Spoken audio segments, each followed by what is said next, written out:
তায়েফের ছেলেদেরকে দাওয়াত দিতে গেলেন।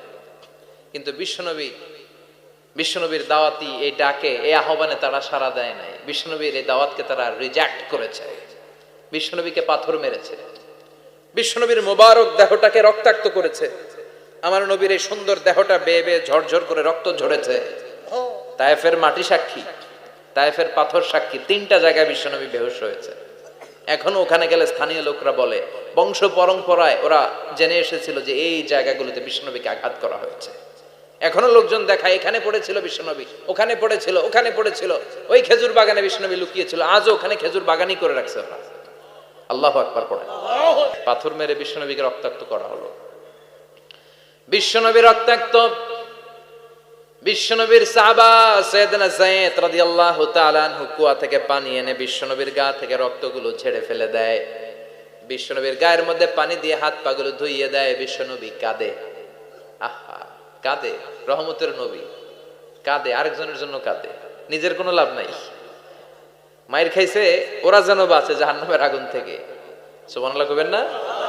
ওদেরকে বাঁচাইতে আসছিল জাহান্নামের মায়ের থেকে, জাহান্নামের শাস্তি থেকে, ওদেরকে বাঁচানোর জন্য নবী মায়ের খেয়েছে। চিল্লায় কোন ঠিক কিনা? কেঁদে কেঁদে বিশ্বনবী হয়রান। যায়েদ রাদিয়াল্লাহু তাআলা আনহু বিশ্বনবীর সান্ত্বনা দেন, নবী কাঁদবেন না।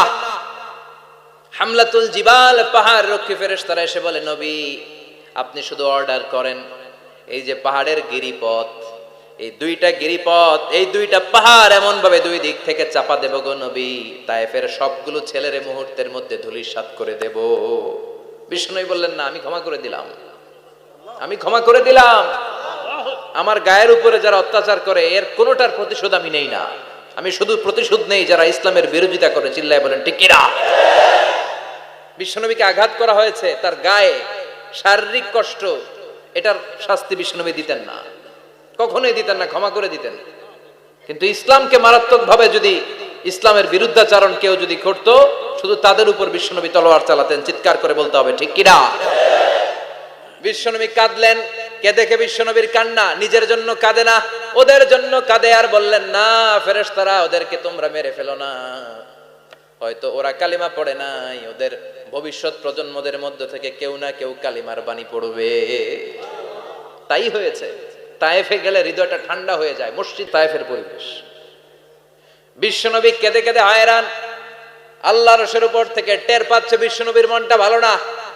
এত আশা নিয়ে, ভরসা নিয়ে, কোথাও জায়গা না পেয়ে তায়েফের এখানে আসলাম দাওয়াত দেওয়ার জন্য। তায়েফের ছেলেগুলো আমার দাওয়াত গ্রহণ করলো না।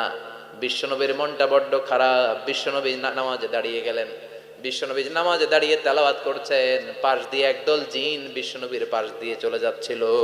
একদল জিন জাতি চলে যাচ্ছে, আর বিশ্বনবীর তেলাওয়াত শুনে তারা থমকে দাঁড়ায়। কিরে এত সুন্দর কোরআন, এরকম তো শুনি নাই। ইনি কে? খোঁজখবর নিয়ে দেখলেন ইনি বিশ্বনবী। সুবহানাল্লাহ পড়েন। তারপরে এরা ছুটে গেল এলাকায় যে এরা ঘোষণা দেয়া শুরু করলো, ইন্না সামি'না কুরআনান আজাবা ইয়াহদি ইলার রুশদি ফাআমান্না বিহি। নিশ্চয় আমরা আজীব চমৎকার কোরআন তেলাওয়াত শুনে এসেছি। এই তেলাওয়াত সাধারণ তেলাওয়াত নয়, এই আয়াত দুনিয়ার মানুষের বানানো আয়াত নয়, এই আয়াতগুলো পাঠিয়েছে কে? আল্লাহ। এই আয়াতগুলো ইয়াহদি ইলার রুশদি, হেদায়েতের দিকে মানুষকে পথ দেখায়। তাই আমরা যারা এই তেলাওয়াত শুনেছি, আমান্না বিহি, এই তেলাওয়াত শুনে, কোরআন শুনে, বিশ্বনবীর কণ্ঠে তেলাওয়াত শুনে আমরা সবাই ঈমান এনে মুসলমান হয়ে গেলাম। বিশ্বনবী তখনও জানে না জিনেরা যে মুসলমান হয়েছে।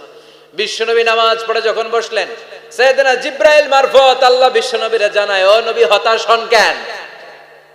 হতাশ হবেন না, নিরাশ হবেন না, হাল ছাড়বেন না, ভরসা রাখবেন কার উপর? ও নবী হতাশ হন কেন? দাওয়াত দিতে এসেছিলেন তায়েফের যুবকদেরকে। তায়েফের যুবকরা দাওয়াত কবুল করে নাই তো কি হয়েছে? তার বিপরীতে অদৃশ্য জগতের একটা প্রাণী, জিন জাতি, তারা আপনার কণ্ঠের সুন্দর তেলাওয়াত শুনে কালিমা পড়ে মুসলমান হয়ে গিয়েছে গো নবী। বিশ্বনবীরে শোনায় দিলেন, ফাতারদা, বিশ্বনবী আবার খুশি হয়ে গেলেন। ওয়ালা সাউফা ইউতিকা রাব্বুকা। যেখানে বিশ্বনবীর মন খারাপ, বিশ্বনবীরে ভালো করার থেরাপি আল্লাহর জানা আছে না নাই? সুবহানাল্লাহ পড়ে। যেখানেই বিশ্বনবীর মন খারাপ, সেখানে বিশ্বনবীর মন ভালো করে দেয় কে? এরপরে বিশ্বনবীর কলিজার টুকরা খাদিজাতুল কুবরা তাহেরা ইন্তেকাল করলেন। বিশ্বনবীর মনটা হৃদয়টা আবার ভেঙে খান খান হয়ে যায়। খাদিজাতুল কুবরা তাহেরা ছিল বিশ্বনবীর প্রথম স্ত্রী। নিজের যত সম্পদ ছিল সব বিশ্বনবীর পায়ের সামনে ঢেলে দিয়েছে, সব ঢেলে দিয়েছে বিশ্বনবীর জন্য। উনিও স্ত্রী, আমাদের স্ত্রীগুলাও স্ত্রী, পার্থক্য আছে না নাই? আহা, নিজের যা ছিল সব দিয়ে দিল স্বামীরে। বিশ্বনবী বলতেন রুজিকতু হুব্বাহা, খাদিজাতুল কুবরার ভালোবাসা সহিহ মুসলিমের বর্ণনা, আল্লাহ আমার হৃদয়ের ভিতরে রিজিক হিসেবে দিয়েছে। দোয়া করলে আল্লাহর কাছে বলছেন, আল্লাহ কিয়ামতের কঠিন দিন, যেদিন বন্ধু বন্ধুরে চিনবে না, ভাই ভাইরে চিনবে না, পীর সাহেব মুরিদরে চিনবে না, মুরিদ পীর সাহেবরে চিনবে না, দলের নেতা কর্মীরে চিনবে না, কর্মী দলের নেতারে চিনবে না, ওই কঠিন বিপদের দিনে আমি আমার খাদিজারে যেন ভুলে না যাই। একটা মহিলাকে রব্বুল আলামিন আরশের উপর থেকে সালাম জানিয়েছেন, মহিলাটার নাম হলো খাদিজা। ইসলামের সর্বপ্রথম কালিমা পড়ে যেই নারীটা মুসলমান হয়েছেন তিনি হচ্ছেন খাদিজাতুল কুবরা তাহেরা। এই খাদিজাতুল কুবরা তাহেরা ইন্তেকাল করলেন। বিশ্বনবীর হৃদয়টা ভেঙে খান খান হয়ে যায়, হৃদয়টা ভেঙে যায়। এরপর চাচা আবু তালেব তিনিও ইন্তেকাল করলেন।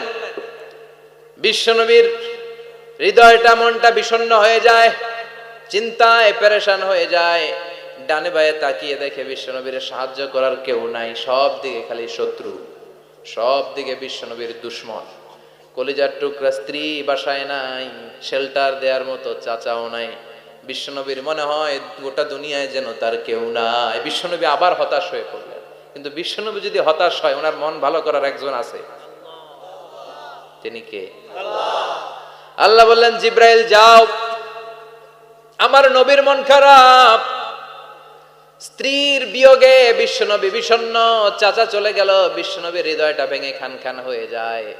বিশ্বনবীরে বলো দুনিয়ায় থাকার দরকার নাই, ডেকে আমার আরশে নিয়ে আসো, আমার সাথে কথা বললে বিশ্বনবীর মন ভালো হয়ে যাবে। আমার সাথে কথা বললে নবীর মন ভালো হয়ে যাবে। সুবহানাল্লাহ পড়েন। কি নবী? ওনারে ভালো করা, মন ভালো করে দেয় আল্লাহর কাজ। ইসলামের বিজয়কে কিয়ামত পর্যন্ত জারি রাখবে কে? ইসলামের আলোকে বাতিকে কেউ নিভিয়ে দিতে পারে? চিল্লায় বলেন পারে? একটা রাস্তা বন্ধ, 10টা খুলে যায়। আলহামদুলিল্লাহ পড়েন। মক্কায় জায়গা নাই, মদিনায় চলে গেলেন। মদিনার লোকেরা গাইতে শুরু করলো, তলাআল বাদরু আলাইনা মিন সানিয়াতিল ওয়াদা ওয়াজাবা শুকরু আলাইনা মাদাআ লিল্লাহি দা আইয়ুহাল মাবউসু ফিনা جئت من أمر المطاع جئت شرفت المدينة مرحبا يا خير دا পড়েন আল্লাহু আকবার। মদিনার লোকেরা কোন পথ দিয়ে বিশ্বনবী আসতে পারে? প্রতিদিন মদিনার নারীরা, পুরুষরা, ছোট্ট বাচ্চারা, আবাল বৃদ্ধ বনিতা দফ নিয়ে ওই রাস্তার চিপায়, ওই রাস্তার চারপাশে দাঁড়িয়ে থাকতো যে এই রাস্তা দিয়ে বিশ্বনবী আবু বকরকে নিয়ে ছুটে আসবে। তার মানে মক্কার এক রাস্তা বন্ধ করে দিয়ে বিশ্বনবীর জন্য হাজার রাস্তা খুলে দেওয়ার ব্যবস্থা করেছে কে? ওয়ালা সাউফা ইউতিকা রাব্বুকা ফাতারদা। ও নবী, অচিরে এমন এমন সুযোগ আপনার আমি করে দেব, এগুলো পেয়ে আপনি খুশি হয়ে যাবেন। সুবহানাল্লাহ পড়েন।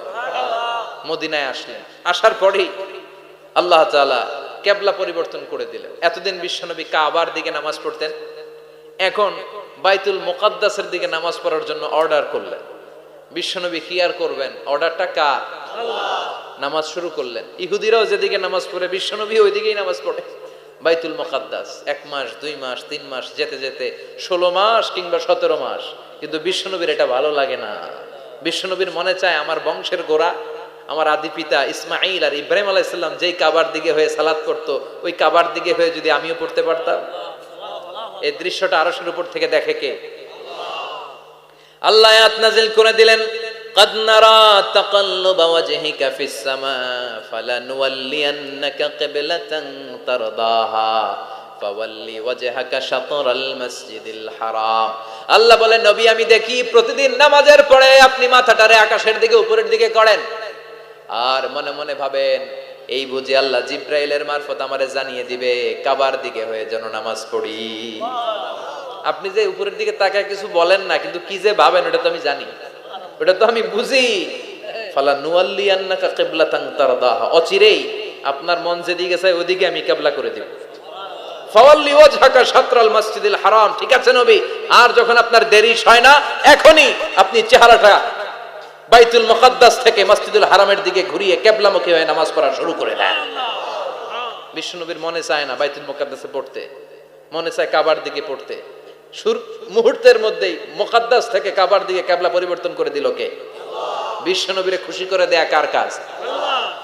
ওয়ালা সাউফা ইয়াতিকা রাব্বুকা, অচিরেই এমন এমন জিনিস নবী আপনার আমি দিব, আপনি খুশি হয়ে যাবে, আপনার হতাশা থাকবে না। কিন্তু নবীর হতাশাও কাটে না।